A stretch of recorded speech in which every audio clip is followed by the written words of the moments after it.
E se quase tudo que a gente aprendeu sobre dinheiro estiver errado? Pois é, há mais de 20 anos, um livro vem provocando exatamente essa ideia e mudando a vida financeira de milhões de pessoas. A proposta dele é simples, mas o impacto, esse é revolucionário. A base de tudo está nesse conflito aqui. De um lado, a visão do pai pobre, que era o pai biológico do autor Robert Kiyosaki, super focado na segurança de um bom emprego. Do outro, a visão do pai rico, o pai do amigo dele, que focava em aprender a construir riqueza. São duas mentalidades que, como a gente vai ver, levam a destinos financeiros completamente diferentes. Então, ao longo da nossa análise, vamos mergulhar nas 6 lições que são a espinha dorsal desse livro. Vamos entender como essas duas filosofias opostas definem caminhos tão distintos. E, claro, o mais importante, o que a gente pode tirar disso para a nossa própria vida.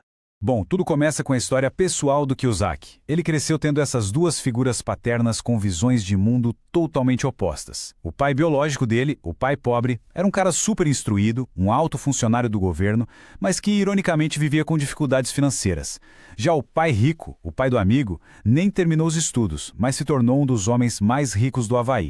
E aqui, tem um ponto fundamental que precisa ficar claro. O livro não é uma fórmula mágica para enriquecer da noite para o dia, de jeito nenhum. O verdadeiro objetivo é ajudar a gente a construir uma base sólida de inteligência financeira. É sobre aprender a pensar como os ricos pensam, para tomar decisões melhores com o nosso dinheiro, pela vida toda. Agora, a gente entra num dos conceitos mais famosos e impactantes do livro, a tal da corrida dos ratos. É uma metáfora, mas uma metáfora muito poderosa que descreve aquele ciclo vicioso que aprisiona a maioria das pessoas. Sabe aquela sensação? Se isso soa familiar, esse é o sintoma clássico de estar na corrida dos ratos. É aquele ciclo de trabalhar, trabalhar, trabalhar por um salário, só para ver o dinheiro sumir com as contas mês após mês, sem nunca conseguir sair do lugar financeiramente. O ciclo é bem cruel, né? O salário entra e quase que na mesma hora ele já sai para cobrir todas as despesas e dívidas. O resultado, a gente fica naquela necessidade constante de trabalhar mais, só para esperar o próximo pagamento e repetir tudo de novo. É como uma roda de hamster. A gente corre, corre, mas não chega a lugar nenhum. E por que ficamos presos nisso? Segundo Kiyosaki, são duas emoções muito fortes que nos mantêm nessa armadilha. Primeiro, o medo de ficar sem dinheiro, que nos faz aceitar qualquer emprego. E depois, o desejo por ter mais coisas, que nos faz gastar cada centavo que a gente ganha. É essa combinação de medo e desejo que alimenta a corrida. Tá, mas então como é que se escapa dessa corrida? A resposta está na lição mais importante do livro. E olha, pode acreditar, entender isso de verdade pode transformar completamente a vida financeira de qualquer pessoa. A definição de ativo, segundo o pai rico, é de uma simplicidade genial. É qualquer coisa que coloca dinheiro no seu bolso. Ponto. Pensa num imóvel que gera aluguel, em ações que pagam dividendos, ou num negócio que gera lucro. São coisas que trazem renda, mesmo quando não se está trabalhando ativamente nelas. Da mesma forma, um passivo é exatamente o oposto. É qualquer coisa que tira dinheiro do seu bolso. O financiamento do carro, as dívidas do cartão de crédito e, como vamos ver, até a casa onde se mora na maioria das vezes. São coisas que geram despesa atrás de despesa.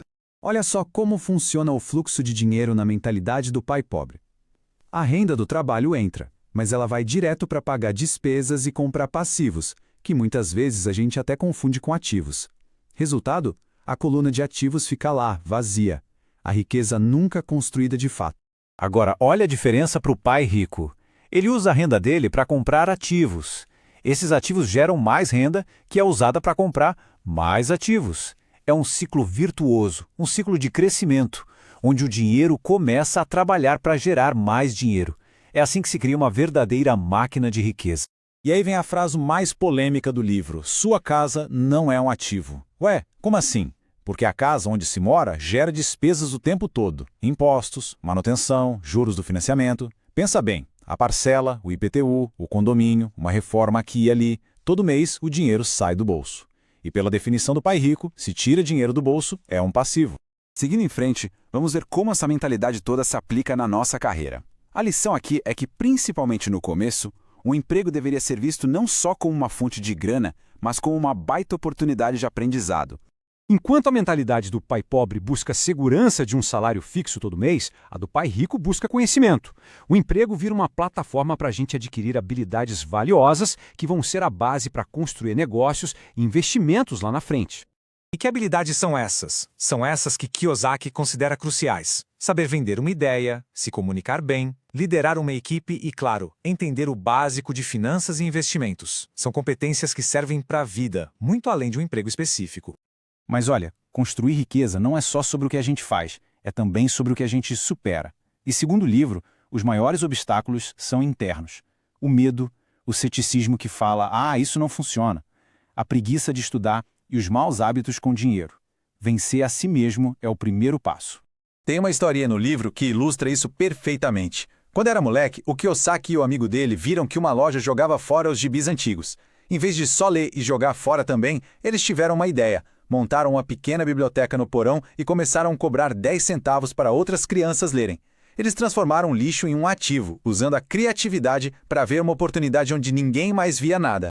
E o ponto central é este: o medo de perder dinheiro paralisa a maioria das pessoas. Os ricos também sentem medo, não se engane. A grande diferença é que eles aprenderam a agir apesar do medo. Eles encaram as perdas não como um fracasso, mas como uma lição, uma oportunidade de aprender e seguir em frente mais forte. E assim a gente chega na reta final da nossa jornada. A mensagem mais poderosa de Pai Rico, Pai Pobre é que a verdadeira transformação financeira começa, antes de mais nada, na nossa mente. O chamado para ação é muito claro. Não importa qual seja a sua profissão, o seu foco principal deveria ser cuidar do seu próprio negócio, ou seja, construir sua coluna de ativos. O emprego paga as contas, mas são os ativos que vão garantir a liberdade financeira.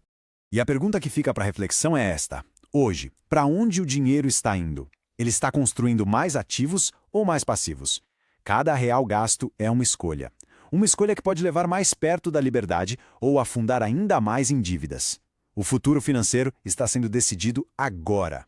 No final das contas, a mensagem do livro é de empoderamento. A riqueza não é um privilégio de poucos, mas o resultado de educação financeira e da coragem de pensar diferente. O primeiro passo para construir um futuro próspero não está no bolso, está na mente.